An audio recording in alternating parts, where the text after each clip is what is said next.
지난주에는 믿음의 세 번째 모델인 노아에 대해서 살펴보았습니다. 노아가 믿음의 모델이 될 수 있었던 이유가 무엇인가? 지난주 설교가 뭐냐라고 질문하면 또 어떻게 지난주를 기억하겠습니까? 라고 말씀하시겠죠. 지난주의 설교 제목이었죠. 뭐였죠? 보이지 않는 일에 순종했기 때문이다 라고 말씀을 드렸습니다. 방주를 지으라는 그 명령에 순종한다는 것은 지난주에 살펴봤지만 정말 쉬운 일이 아닙니다. 너무 어려운 일입니다. 하지만 노아는 순종을 했습니다. 근데 앞에 무엇으로 순종했다고 그랬죠? 경외함으로 순종했다. 그러니까 그냥 단순히 말씀이니까 순종한 게 아니라 경외하는 마음이 있었기 때문에 순종했다라고 말씀을 드렸습니다. 경외한다는 단어는 말과 행동을 우리가 조심하면서 하나님과의 그 선을 넘어가지 않는 것, 다시 말하면 내 생각으로 판단하는 게 아니라 하나님의 말씀이니까 그 말씀에 경외함을 가지고 순종했다. 이것이 이제 경외함으로 말씀을 순종하는 것이라고 이렇게 지난주에 살펴보았습니다. 노아는 그 경외함이 있었기 때문에 이성적으로는 이해되지 않고 앞으로 어떤 일이 일어날지도 알 수는 없지만 자신이 판단하지 않고 특히 다른 사람들의 시선이나 조롱에 연연하지 않고 온전히 계속해서 순종해서 방주를 지을 수 있었던 것입니다. 그러면서 그것을 오늘 본문 읽었지만 뭐라 그러냐면 그 노아의 모습이 사람들을 정죄했다 이렇게 설명을 하고 있습니다. 이것은 뭐 노아가 말로 막 다른 사람들 똑바로 안 살아 이렇게 말하는 게 아니라 노아는 그냥 말씀에 순종했는데 다른 사람들의 불순종이 그냥 저절로 드러난 겁니다. 이게 신앙입니다. 우리가 막 뭔가를 열심히 하는 게 아니라 우리는 말씀에만 순종하면 무엇이 하나님의 뜻인지 무엇을 하나님이 기뻐하시는지를 드러낼 수 있다. 이것이 노아를 통해서 우리에게 주셨던 말씀입니다. 안타깝게도 우리는 이미 결과를 알고 있죠. 노아 당시에 그 많았던 사람들 중에 이런 노아의 모습에 영향을 받았던 사람은 노아의 가족들 빼고는 단 한 사람도 없었습니다. 제가 한번 작년에 인자가 오실 때 믿음을 보겠느냐, 그 이유가 거기에 있습니다. 그 많았던 사람들 중에서 노아처럼 살았던 사람은 없었던 거예요. 그래서 이 말씀을 우리에게 주시는 이유는 뭐냐면 우리가 그런 다수에 들어가지 말라는 겁니다. 대부분의 사람들은 노아의 방주에 들어가지 못했거든요. 그런 사람들처럼 살지 말고 우리가 지난주 결단 찬양하면서 이렇게 결단했죠. 말씀 앞에서 경외함으로 생명의 말씀을 읽고 그 말씀에 두려워 떨며 그 말씀에 생명을 거는 다수가 아니라 그 말씀에 생명을 거는 단 한 사람이 바로 우리가 되게 해달라고 우리가 그렇게 찬양을 했습니다. 소수입니다. 저는 간절히 소망합니다. 우리 사랑하는 임마누엘 모든 성도님들이 노아 시대나 또 현대의 다수의 방향으로 쫓아가는 사람들이 아니라 말씀에 순종해서 그 한 사람이 되는, 하나님이 믿음의 모델로 삼는 그 한 사람이 되는 저와 여러분이 되기를 주님의 이름으로 간절히 축원합니다. 앞뒤 사람, 옆 사람에게 인사할까요? 당신은 믿음의 모델입니다. 선포해서 말합니다. 당신은 믿음의 모델입니다. 자, 오늘은 다른 말씀을 안 보고 또 다시 노아에 대한 이야기를 우리가 본문으로 읽었습니다. 그 이유가 있습니다. 한 번 더 노아에 대해서 여러분과 말씀을 나누려고 합니다. 우리 작년 파트는 구역 모임이 없었기 때문에 이제 구역 교제를 안 했지만 우리 청년들은 이제 지난주에 구역 교제로 셀 모임을 했습니다. 제가 이제 교재들은 다 만드는데 도입 질문에 제가 이런 질문을 했습니다. 청년들 기억하죠? 도입 질문에 제가 만든 게 뭐냐면 우리가 만약 노아를 직접 만날 수 있다면 그리고 만나서 노아에게 질문을 하나 할 수 있다면 어떤 질문을 하겠습니까?가 이제 제가 만들었던 질문입니다. 뭐 청년에서 어떤 얘기가 오갔는지는 모르겠는데요. 저는 이제 한 가지가 아니라 두 가지 질문이 생겼습니다. 그 질문을 가지고 오늘 말씀을 준비를 하게 됐습니다. 자, 첫 번째 질문이 뭐였냐면 그 긴 기간 동안 어떻게 다른 사람들의 시선과 조롱을 이길 수 있었을까? 이게 아무래도 인간은 사람들에게 영향을 받을 수밖에 없거든요. 1, 2년도 아니고 그 긴 기간 동안 어떻게 다른 사람들의 조롱을 참아낼 수 있었을까? 특별히 왜 다른 사람들에게 영향을 받지 않았을까? 우리 자신을 지키려고 해도 사실은 우리는 쉽게 영향을 받거든요. 사람들이 다 이런 방향으로 가면 우리도 그렇게 갈 수밖에 없습니다. 내가 인지하지 못한 상태로 우리는 그냥 쫓아가는 경향이 있습니다. 근데 어떻게 그렇게 할 수 있었을까? 이게 제가 첫 번째 들었던 질문입니다. 그에 대한 답은 노아에게서 또 찾을 수 있는데요. 아인슈타인 박사를 여러분 아실 겁니다. 상대성의 이론을 만들었던 노벨상을 탄 그 유명한 그 박사죠. 근데 이 박사님은 워낙 이제 교수였기 때문에 많은 이제 강의 제안을 받아서 강의를 다녔다고 합니다. 항상 이제 자기 조교가 따라다녔는데 어느 날 이제 또 강의가 있어서 조교와 함께 가는데 뜬금없이 조교가 이 아인슈타인 박사님한테 박사님, 농담으로 얘기를 했답니다. 농담으로 제가 지금 박사님 따라다니면서 들은 강의가 수백 번이 넘습니다. 그러다 보니까 제가 거의 다 외웠거든요. 제가 한번 박사님 대신 오늘 강의를 해보면 어떨까요? 이 친구가 뭔가 기대해서 한 게 아니라 진짜 농담으로 던진 거였습니다. 근데 아인슈타인 박사가 원래 좀 괴짜성이 있대요. 그러니까 박사님이 그 얘기 듣더니 그거 좋은 생각인데? 그러면서 오늘 강의는 네가 해. 그러면서 강의를 떠넘겼다고 합니다. 근데 이 조교가 얼마나 많이 들었는지 그냥 다 외우고 있어서 그날 강의를 너무 기가 막히게 했다고 합니다. 그래서 막 청중들이 다 박수치고 이제 강의가 끝나는 것 같았는데 그 중에 참석한 한 교수님이, 그 학교 교수님이 이 조교한테 질문을 했다고 합니다. 근데 이 질문이 이 조교의 수준을 뛰어넘는 너무나 어려운 질문이었대요. 만약에 여러분이 그분의 입장이었으면 어떻게 이 상황을 극복했을 것 같습니까? 이 조교는 당황하지 않고 아주 그냥 침착하게 이렇게 말을 했다고 합니다. 아니 도대체 이걸 질문이라고 합니까? 이렇게 쉬운 거를 그것도 다른 사람도 아니고 교수님이 이런 질문을 합니까? 하면서 이런 질문은 저 뒤에 있는 제 조교도 다 대답할 수 있습니다 하면서 아인슈타인 박사한테 넘겼대요. 아인슈타인 박사 앞으로 나와서 또 설명하고 결국 그 강의가 잘 마쳤다고 합니다. 왜 조교가 이렇게 담대하게 그 상황을 넘어갈 수 있었을까요? 어디서 이런 여유가 나오는 걸까요? 누구 때문에요? 백이 있잖아요, 그죠? 아인슈타인 박사라는 백이 뒤에 앉아있기 때문에 자기가 대답 안 해도 된다는 걸로 해서 넘겼던 겁니다. 노아도 저는 마찬가지였다고 생각합니다. 노아가 왜 사람들한테 영향을 안 받았나? 노아가 왜 사람들이 조롱하고 비난해도 그거 상관하지 않고 계속 자기에게 주어져 있는 방주 만드는 일을 할 수 있었을까? 그게 바로 하나님이 존재함을 믿었기 때문이라고 생각합니다. 하나님이란 백이 있으니까, 하나님이 계시니까 노아는 고민하지 않는 거예요. 영향받지 않는 거예요. 그건 너희들 생각이고, 나는 그냥 하나님만 있으면 돼 하면서 온전히 하나님만 바라보면서 방주를 만들었기 때문에 노아는 아무런 영향을 받지 않았다는 사실입니다. 노아의 이런 마음을 다윗도 똑같이 갖고 있었습니다. 그래서 다윗의 고백이 담겨 있는 시편 27편을 보면 다윗의 놀라운 고백이 나옵니다. 우리는 이것을 찬양으로 알고 있습니다. 성경 구절은 다 몰라도요, 이 찬양만 딱 하면 그러면서 압니다. 시편 27편인데요. 하나님이시여 하나님이시여 주는 나의 하나님이시로다. 같이 불러볼까요?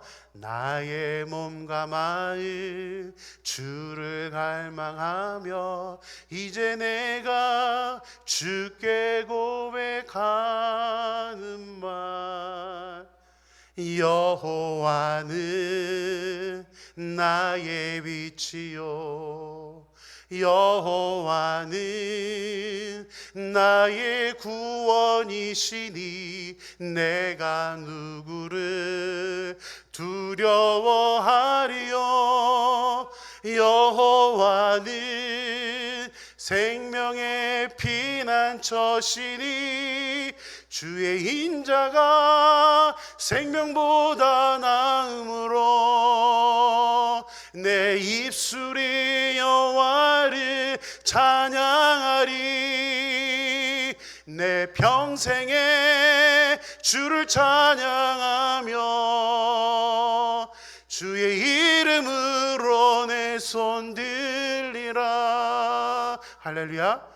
여호와는 나의 힘인데 내가 뭘 두려워합니까? 라는 게 다윗의 고백입니다.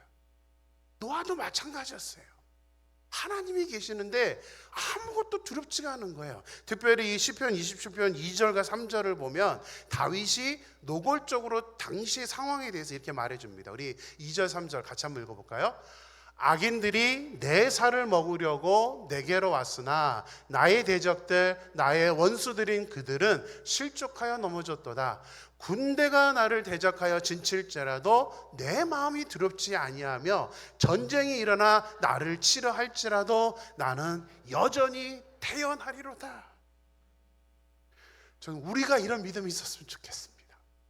다윗과 같이 세상이 어떻게 변할지라도 누가 나를 대적하고 조롱할지라도 우리가 하나님이 계심을 믿고 하나님이 자기를 찾는 자들에게 상 주시는 이심을 우리가 믿음으로 말미암아 저는 이 표현에서 그냥 마음이 울컥했어요. 나는 여전히 태어나리로다. 다른 사람들 신경 쓰지 않고 나는 여전히 태어나리로다. 이 고백이 저와 여러분의 고백이 되기를 소원합니다. 나는 여전히 태어난다. 노아가 사람들에게 영향을 받지 않고 70년에서 120년이라는 기간 동안에 그 엄청난 기간을 방주를 만들 수 있었던, 방주를 만드는 일에 전념할 수 있었던 또 다른 이유가 있습니다. 저는 이것을 오늘 설교 제목으로 삼았습니다. 아까 잠깐 나왔었는데 오늘 설교 제목이 뭐죠? 사명이라고 저는 생각을 해요. 노아가 단순히 하나님의 명령이고 하나님의 말씀이니까 내가 순종해야지. 물론 그것도 이제 성경에 중요하게 말하지만 그것만으로는 저는 어렵다라고 생각합니다. 말씀에 순종해야지. 우리는 이미 대부분의 사람들이 경험을 하신 일이라고 생각합니다.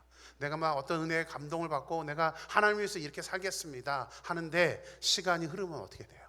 그 마음은 수그러듭니다. 여러 환경들 또 우리 교회 생활하면서도 막 여러 사람들과 부딪히다 보면 이제 안 하고 싶다. 쉽게 우리는 번아웃이 오게 됩니다. 근데 노아는 120년간을 방주를 만들었단 말이에요. 그 어떤 조롱에도 포기하지 않고 그 방주를 만들었던 것은 노아에게 있었던 또 하나의 마음이 있습니다. 말씀에 순종하는 경외심도 있었지만 노아는 사명감을 갖고 있었던 사람. 사명감. 영어권에서도 이 노아를 설명할 때 노아's mission이라는 단어를 쓰거나 아니면 the mission of Noah라는 단어를 써서 이 노아는 사명자였다라고 설명을 합니다. 사명자. 이것을 성경에서는 조금 더 이렇게 다른 표현으로 우리에게 말을 해주고 있습니다. 창세기 6장부터 8장까지 보면 노아가 홍수의 명령을 받고 또 홍수가 일어나고 홍수 이후에 이 스토리가 3장에 걸쳐서 기록되어 있는데 이 3장에 공통적으로 반복적으로 나오는 표현이 있습니다. 다 찾지는 않고요. 창세기 6장 18절 말씀 한번 보겠습니다. 같이 읽을까요? 그러나 너와는 내가 내 언약을 세우리니 너는 내 아들들과 내 아내와 내 며느리들과 함께 그 방주로 들어가고 내가 너와는 언약을 세운다. 6장, 7장, 8장 반복해서 나옵니다. 계속해서 하나님은 노아야 나는 너하고 언약을 세워. 이 언약을 세운다는 게 뭐냐면 내가 너에게 사명을 주는 거야. 네가 이것을 사명으로 받아들이고 이것을 잘 감당한다면 하나님의 약속을 해준다는 것이 언약의 개념입니다. 그래서 이 언약의 단어는 다른 말로는 사명입니다. 하나님은 계속 노아에게 사명감을 주십니다. 이게 네 사명이야. 이 사명을 꼭 붙들고 방주를 만들어 나오라고 하는데, 노아는 그 하나님의 기대와 잘 부응을 해서 노아는 사명감으로 저 일들을 다 감당을 합니다. 그래서 긴 기간 흔들리지가 않았던 거예요. 이게 얼마나 중요한지는 우리 신앙생활하면서 우리는 많이 알고 있습니다. 우리 교회 봉사하는 거, 섬기는 것으로만 비교를 해봐도 알 수 있습니다. 우리가 어떤 봉사를 할 때에 1년, 2년, 몇 년은 봉사를 합니다. 그런데 똑같은 일을, 노아는 70에서 120년이에요. 만약에 우리에게 똑같은 일을 하라고 한다면 여러분들은 자신 있으십니까? 똑같은 봉사를 계속해서 해라. 이게 보통 일이 아닙니다. 10년, 20년, 30년 거의 대부분이 똑같은 봉사를 그렇게 오래 하지는 않습니다.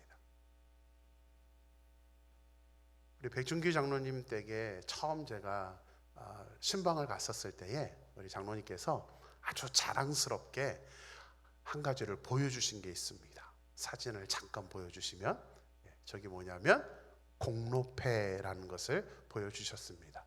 제가 처음에 찍었어야 되는데 신방 가서 못 찍어서 이번 시니어 성김 때 장로님께 부탁을 드렸습니다. 장로님 사진 하나만 찍어서 보내주세요. 이렇게 부탁을 드렸어요. 저 공로패는 뭐냐면요, 우리 장로님이 한국에 계실 때에 광주중앙교회에 출석을 하셨다고 합니다. 광주중앙교회는 우리와 같은 합동측 교단인데, 제가 있었을 때도 워낙 유명한 교회였습니다. 교회도 굉장히 큰 교회였고, 특별히 광주중앙교회는 주일학교 사역으로 유명한 교회입니다. 그래서 우리 장로님께 그 교회 나오셨다 그래서 대화를 했는데, 광주중앙교회는 주일학교 학생들만 2,000여 명이 나온다고 합니다. 그리고 교사가 200여 명이 되는 교회입니다.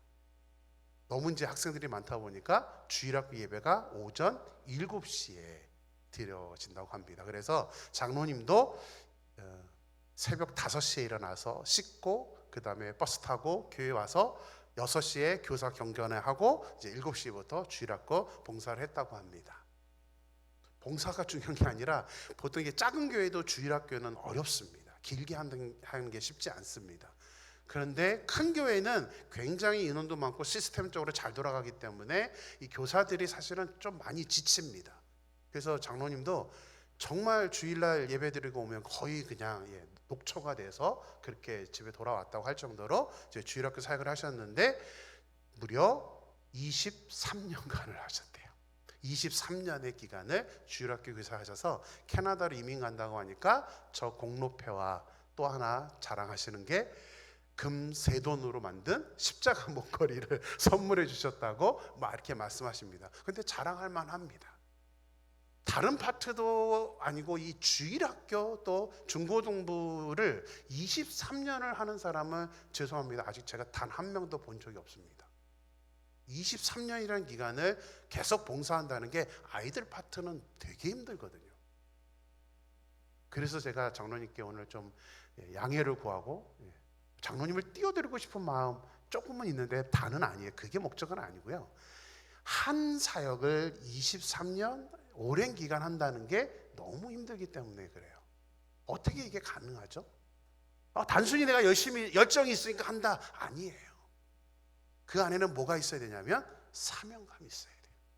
내가 사명이야, 하나님이 나에게 하라고 하신 사명이야 라고 사는 마음이 있으면 감당이 가능합니다. 그것만이 우리가 할 수 있게끔 만드는 일입니다. 노아 역시 그 사명감이 있으니까 120년 방주를 만드는데 지치지 않고 그 방주를 만들 수 있었던 것입니다. 노아가 방주를 만드는 것처럼, 노아에게 사명을 주셨던 것처럼 하나님은 지금 우리에게도 사실은 사명을 주셨습니다. 어떤 사명이냐면 방주를 만들어라. 어떤 방주요? 이 방주는 노아가 말한 방주가 아니라 우리 공동체, 교회를 만들라는 그런 방주입니다.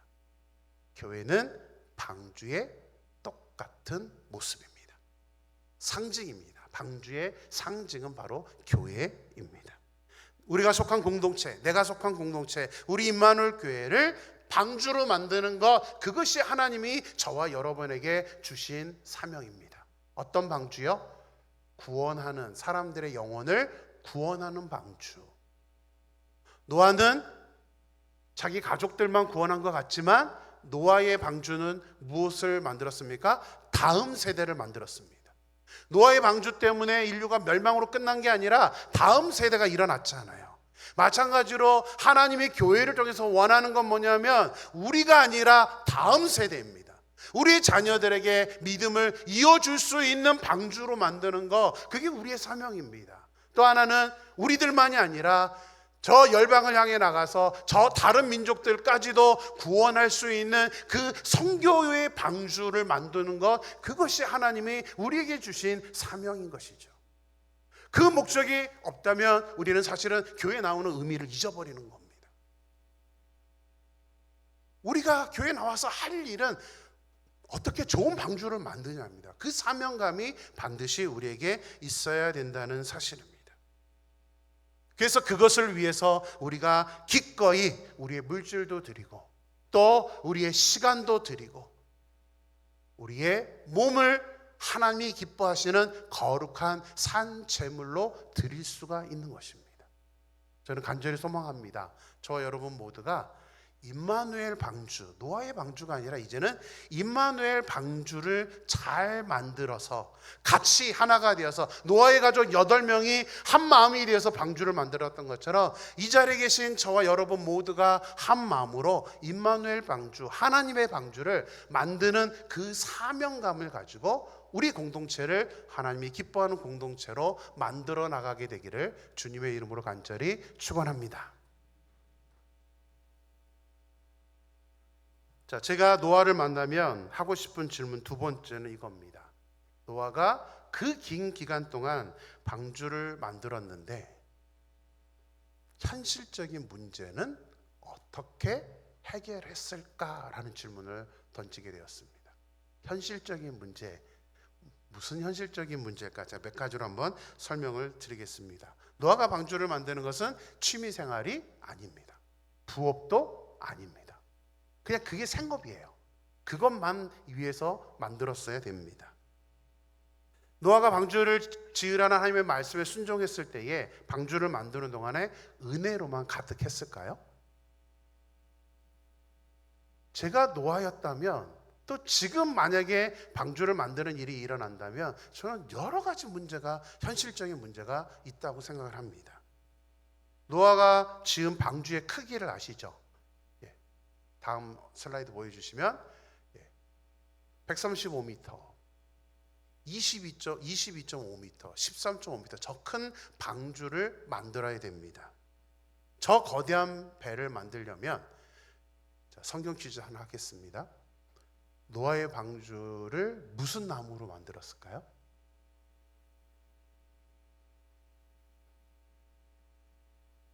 무슨 나무죠? 소나무? 요즘 몸에 좋은 자작나무 뭐 이런 걸로 만들었을까요? 원래 옛날 성경에는 그 지역에 없는 건데 그냥 우리가 이해하는 나무로 얘기했습니다. 잣나무. 근데 요즘은 잣나무로 하지 않고 고페르 나무라고 합니다. 이제 개역 개정에는 고페르 나무, 그 다음에 역청. 나무를 해서 역청이라는 것을 중간을 잇는 거, 이 두 재료로 이제 이 노아의 방주를 만들게 되었습니다. 그런데 저 큰 배를 만들려면 나무가 얼마나 많이 필요했을까요? 역청도 엄청난 양의 역청이 필요했을 것입니다. 오늘날로 치면 천문학적인 비용이 들어가는 거대한 프로젝트였습니다. 근데 노아가 어떻게 저 재원을 마련을 했을까요? 엄청난 돈이 들어가는 저거. 물론 이제 나무는 잘라서 그냥 있는 거 잘라서 갖고 오면 된다라고 할 수 있습니다. 근데 뭐가 문제죠? 먹고 사는 문제는 어떻게 해결할까요? 노아의 가족 8명이 방주를 만들었단 말이에요. 성경에 노아가 직업이 있었다는 설명이 없습니다. 아니, 직업을 가질 수도 없죠. 저거 만드는 게 보통 일이 아니기 때문에 전 일생을 다 바쳐서 저 방주를 만들었을 것입니다. 그럼 가족들이 어떻게 먹고 살 수 있었을까요? 성경을 보면 노아가 방주를 만들다가 돈이 없어서 오늘은 작업 중단, 먹을 게 없어서 오늘 뭐 먹지? 작업 일단 중단하고 우리 먹을 걸 해결하자, 이런 설명이 없습니다. 재정이 해결이 안 되면 사실 방주는 만들어지지 않습니다. 우리 현대에도 마찬가지죠. 방주가 아니라 우리의 어떤 사명, 교회를 우리가 이루어가는 것도 마찬가지입니다. 우리가 사명을 이루려면 또 우리 교회가 방주로서의 역할을 감당하려고 한다면 반드시 재정이 필요합니다. 재정이 없이 교회가 돌아가지는 않습니다. 이건 누구나 다 아는 사실이죠. 이 시설을 어떻게 우리가 운영해 갈 수 있겠습니까? 그래서 교회도 굉장히 많은 재정이 필요한 그런 공동체입니다. 꼭 교회만이 아니라 우리 개인도 마찬가지죠. 내가 하나님을 위해서 일하고 싶은 마음이 있습니다. 물론 내 직업을 가지면서 있지만 내가 하나님의 일을 일하려고 한다면 반드시 우리 개인의 삶에도 뭐가 필요해요? 재정이. 이 물질은 뛰어넘을 수가 없습니다. 어느 누구도 나는 물질 없어도 좋으니까 하나님의 일을 하겠습니다라고 하는 분은 없습니다. 누구라도 다 마찬가지입니다. 목회자도 다 물질은 필요합니다.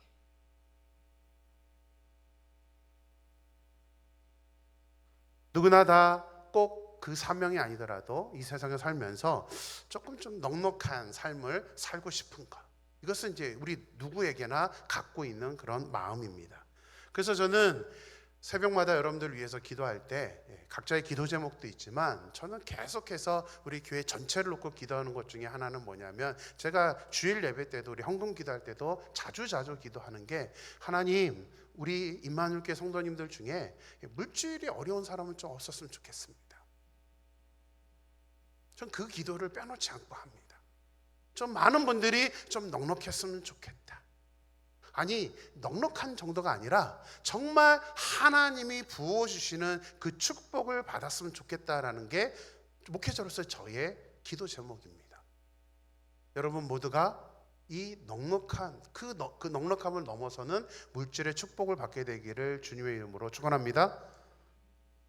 필요 없으신 분들은 아멘 안 하시는군요. 대단하십니다. 근데 왜요? 왜 필요하죠? 왜 제가 이렇게 기도하냐면, 단순히 여러분들 좋은 차 타고 좋은 집에서 살라고 그렇게 기도하는 게 아닙니다. 적어도 우리 신앙인의 기도라면, 하나님, 제가 저에게 주신 것을 통해서 하나님의 의와 하나님의 영광을 위해서, 하나님의 나라를 위해서 제가 쓰임받기를 원합니다. 저는 그 마음으로 기도하는 거예요. 나 잘 먹고 잘 사는 게 아니에요. 우리 교회도 어떻게 하면 하나님의 방주로서 역할을 잘 감당하느냐, 재정이 필요하다고 그랬죠. 우리 겨우 그냥 건물 유지하면서 이렇게만 살아간다면 우리는 방주의 역할을 할 수가 없습니다. 그래서 우리 여러 성도님들 한 분 한 분이 다 정말 그런 복을 받아서 여러분들이 그 마음속에 열정이 있어야 돼요. 하나님, 저를 사용해 주세요. 제가 하나님께 좀 쓰임 받기를 원합니다. 저만 위해서 사용하는, 저만 위해서 움켜쥐는 그런 게 아니라 정말 하나님을 위해서 제가 좀 쓰임받는 사람 되기를 원합니다. 저에게 한번 물질의 복을 뽑아주세요. 이렇게 기도할 수 있었으면 좋겠습니다. 그게 방주가 제대로 이루어지는 그런 모습이라는 사실이죠. 성경은 노아의 경제적인 상황에 대해서는 말하지 않습니다. 아무 기록이 없습니다. 왜냐하면 관심이 일단은 없어요. 근데 분명한 사실은 노아는 방주를 만드는 데 있어서 필요한 모든 재원들, 본인들이 먹고 사는 문제를 누가 해결해 주셨어요?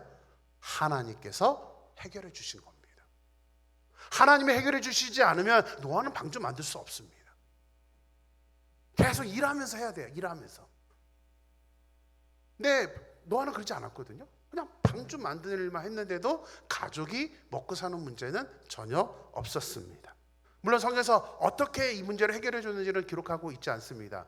말씀드려요. 그게 관심사가 아니거든요. 어떻게 해결했느냐가 관심사가 아니라 해결해 주신 게 목적이기 때문에 하나님 그냥 노아는 아무 문제 없이 방주를 만드는 일을 했다라는 것을 이야기를 하는 겁니다. 우리가 하나님의 말씀에 순종해서 하나님의 사명을 감당하려고 해도 대부분이 직면해 있는 문제는 뭐예요? 물질의 문제입니다.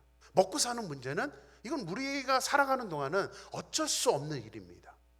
근데 오늘 노아의 말씀에서 하나님이 하시는 건 뭐냐면 그건 내가 책임져 줄게. 그건 내가 책임져 줄게. 너무 고민하고 계산하지 마. 오히려 시간이 되고 좀 더 한다면, 여유가 있다면 하나님께 오히려 나와서 좀 열심히 해봐. 하나님을 헌신하고 하나님께 섬겨봐. 그리고 우리의 물질 움켜쥐지 말고 하나님 지금 저는 없지만 하나님께 쓰임받겠습니다라고 우리가 하나님께 손을 핀다면 그 이후에 우리의 삶은 하나님께서 책임져 준다는 사실입니다. 그래서 노아의 삶은 우리에게 분명히 보여줍니다. 우리가 사명을 감당하려고 한다면 하나님께서 내가 책임져 주신다. 저는 우리 모든 성도님들이 정말 그런 고백이 나왔으면 좋겠어요.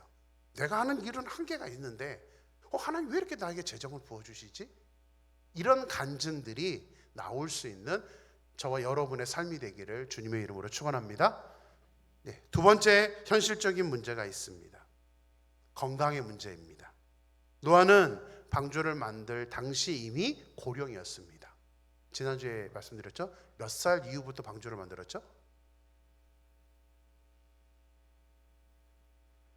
홍수는 600살이 났죠. 600살 때 홍수가 났습니다. 몇 살 이후에?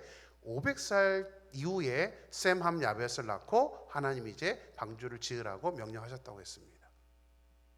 당시 500살이면 이미 정말 고령입니다. 근데 노아의 하던 일들을 생각해 보세요. 노아가 어떤 일을 했습니까? 저 큰 방주를 만들려면, 그죠?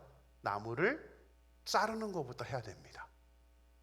그런 다음에 컷 하고 규격에 맞춰서 대패질하고 저 일을 해야 됩니다. 말이 노아 방주 만드는 거지 사실은 중노동입니다. 여러분들 배 만들어 보신 적 있으십니까? 저도 안 만들어 봐서 그냥 질문한 거예요. 어떻게 저거를 만들겠어요? 정말 힘든 일입니다. 근데 500살이 넘은 노아, 또 아이들도 있으니까 다행이긴 하는데 그 아들들과 함께 저 중노동을 매일같이 70년에서 120년을 한다는 것은 결코 쉬운 일이 아닐 것입니다. 근데 성경을 보면 노아가 일하다가 아파서 쓰러져서 중단. 현대적으로 좀 한번 얘기를 해본다면 옆 사람들이 막 와서 비난하고 조롱하니까 스트레스 받아서 중단. 악플이 생겨서 악플 보다가 열받아 그래서 중단. 이런 얘기가 없습니다. 성경에는 단 한 번도 노아의 방주가 중단된다라는 기록이 없습니다. 노아는 꾸준히 방주를 계속 만들어 갔던 것입니다. 건강을 잃으면 방주는 나올 수가 없습니다. 그래서 저는 많이 경험했습니다. 사명감을 가지고 일하는 사람들에게 하나님이 함께 하심을 참 많이 경험을 했습니다. 특별히 우리 마틴 루터라는 종교개혁자를 여러분들이 잘 아실 겁니다. 우리는 마틴 루터는 잘 아는데 마틴 루터와 함께 종교개혁을 했던 아주 이인자와 같은 사람을 누구냐 그러면 잘 모릅니다. 이 사람하고 이렇게 있었던 일화가 저는 이제 알고 있어서 항상 도전을 받는 그런 부분입니다. 멜랑히톤이라는 사람이 있습니다. 루터와 함께 종교개혁을 했던 사람인데 이 멜랑히톤이라는 사람이 이제 종교개혁을 하던 가운데 건강을 잃어버려서 이제 거의 회복 불가능한 상태까지 이제 이르게 되었습니다. 이 중병에 걸렸다는 소식을 이제 마틴 루터가 듣게 되는데 마틴 루터는 아주 짧은 한 글자의 편지를 써서 멜랑히톤에게 보냅니다. 그 내용이 이렇습니다. 마틴 루터 혼자 종교개혁을 이루어 나갈 수 없기 때문에 이런 편지를 썼습니다. 너는 종교개혁의 사명을 완수하기 전에는 죽을 수 없다. 예수 그리스도의 이름으로 명하노니 자리에서 일어나라. 이 편지를 하나를 보냈다고 합니다. 마틴 루터도 대단하죠. 근데 저는 더 대단한 것은 멜랑이톤이라고 생각합니다. 멜랑이톤이 이 짧은 편지 하나를 보면서 마지막에 예수의 이름으로 명하노니 일어나라 하는 이 편지를 보면서 멜랑이톤이 그 자리에서 아멘 했답니다. 그리고 그냥 일어났대요. 그 다음은 하나님 역사하셔서 그 중병을 치료를 받고 끝까지 마틴 루터와 함께 종교개혁을 완성했다고 합니다. 이게 하나님의 역사시거든요. 우리는 내 건강을 위해서 여러 가지 약을 먹고 우리는 그걸 염려합니다. 그런데 중요한 거는 뭐냐면 우리가 아무리 염려하고 아무리 우리 건강을 챙겨도 우리는 결국 그 병에서 벗어날 수가 없습니다. 근데 하나님은 재밌게도 우리가 사명을 감당하려고 한다면 하나님께서 건강을 책임져 주신다라고 말씀을 합니다. 노아에게 그렇게 함께 하셨기 때문에 노아는 아무런 문제 없이 이 방주를 만들었다는 사실입니다. 마지막 세 번째 현실적인 문제가 있습니다. 저는 사실은 이게 저 개인적으로는 가장 힘든 일이라고 생각합니다. 이것을 어떻게 극복했을까? 그것은 뭐냐면 노아의 가족들 문제입니다. 노아 혼자 방주를 만들지 않았잖아요. 자기의 아들 셈, 함, 야벳이 같이 만들었습니다. 아내도 같이 만들었습니다. 만약에 여러분의 아버지가 아무런 돈도 되지 않는 방주를 만들자라고 한다면 여러분들은 어떨 것 같습니까? 순종할 수 있겠습니까? 아버지에게? 눈만 뜨면 나와 깎어. 제가 아들이었어도 우리 아버지 미친 거 아니야? 그랬을 것 같아요. 비도 한 번도 못 봤는데 이제 비 올 거야. 그래서 배 만들어야 돼. 배도 본 적이 없는데 배 만들어야 돼. 이것을 과연 누가 받아들일 수 있겠습니까? 감사하게도 노아의 세 아들은 우리 아버지 이상해 그렇게 생각하지 않았습니다. 그래서 순종했습니다. 아버지의 믿음이 노아의 세 아들의 믿음이 되었습니다. 그래서 노아의 세 아들도 아버지와 함께 방주를 만들어 주었습니다. 노아의 세 아들만이 아닙니다. 저는 더 어려운 문제는 며느리들이라고 생각합니다. 세 며느리들. 세 며느리는 도대체 자기의 시아버지를 어떻게 바라봤을까요? 아니, 시아버지만의 문제가 아니죠. 자기 남편. 우리 여자 청년들, 여자 집사님들 한번 질문 드려볼게요. 아직 결혼을 안 한 상태라고 생각하시고 한번 남자가 나타났는데 아버지는 보니까 직업이 없이 눈만 뜨면 나무 패고 있네요. 근데 이 남자도 직업이 없어요. 그리고는 눈만 뜨면 방주를 만들고 있어요. 문제는 뭐냐면 나도 결혼하면 나도 방주 만들어야 돼요. 예은아, 결혼할 수 있겠니? 잘생겼으면 와, 예상하지 않았던 답변이 왔습니다. 생김새면 끝나. 저는 이게 제일 어려운 일이라고 생각합니다. 왜냐하면 이 목회자들이 제일 힘들어하는 것 중에 하나가 뭐냐면 자녀 문제입니다. 저도 목사가 되기로 했었을 때에 가장 제가 하나님께 많이 매달려 기도했던 게 저희 아이들 문제였습니다. 왜냐하면 주변에 목사님 자녀들이 너무 많이 번나가는 것도 많이 봤고요. 부모님 모습이 너무 싫어가지고 아이들이 막 하나님 안 믿겠다고 하는 애들도 너무 많이 봤습니다. 왜 하필 우리 아빠는 목사님이야? 이런 얘기를 너무너무 많이 들었습니다. 근데 노아의 아이들은 목회자도 아니에요. 아무 일도 안 하면서 나무만 만들고 있어요. 자기들도 만들려고 맨날 불러내요. 이게 결코 쉬운 일이 아니죠. 저는 또 이거 주문하다 그런 질문도 생겼습니다. 성경에 없다 보니까 저 노아의 세 아들들은 어떻게 여자를 만났을까? 중매를 섰을까? 이상한 궁금증이 생깁니다. 왜냐하면 이게 결혼한다는 게 요즘도 쉽지 않은데, 이 직업도 없는데 여러분들이 자녀들이 그런 남자와 결혼한다 그러면 오케이 하실 수 있겠습니까? 저 같아도 쉽지 않을 것 같아요. 그런데 하나님이 어떻게 해주셨어요? 다 결혼하게 하셨고, 결혼만으로 끝난 게 아닙니다. 이 세 며느리들도 다 어떻게 했습니까? 순종했죠. 같이 만들었단 말이에요. 같이 방주를 만들면서 어떠한 일이 일어났는가? 우리 창세기 7장 7절 말씀을 보겠습니다. 같이 읽을까요? 창세기 7장 7절입니다.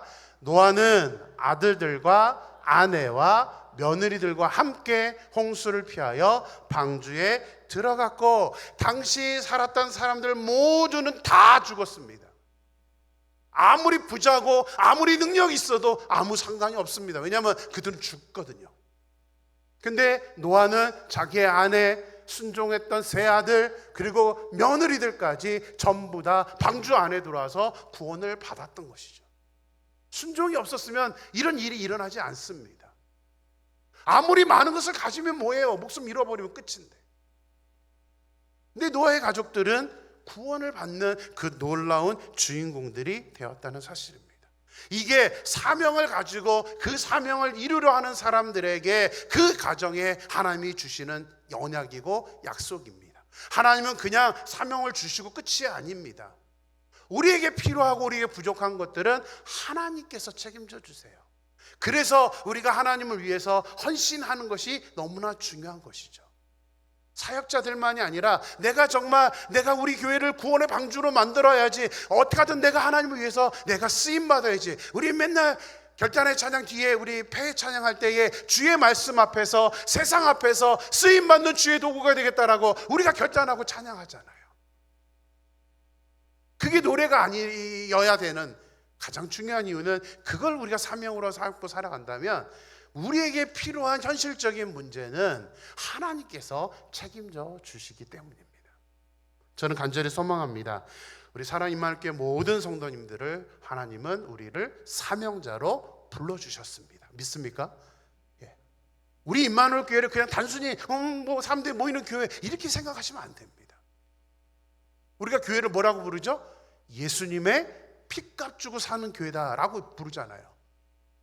그래서 우리 교회를 우리는 아름다운 공동체, 하나님이 기뻐하시는 공동체, 방주로서의 그 공동체를 만드는 사명이 우리 한 명 한 명 모두에게 있다는 사실입니다. 그래서 내가 하나님께 정말 쓰임받겠다, 이런 마음으로 살아간다면 우리에게 필요한 모든 것들을 하나님이 다 책임져 주시고, 그것을 우리가 노아처럼 경험하면서 믿음의 모델이 되는 저와 여러분의 삶이 되기를 주님의 이름으로 간절히 축원합니다. 이 시간 한번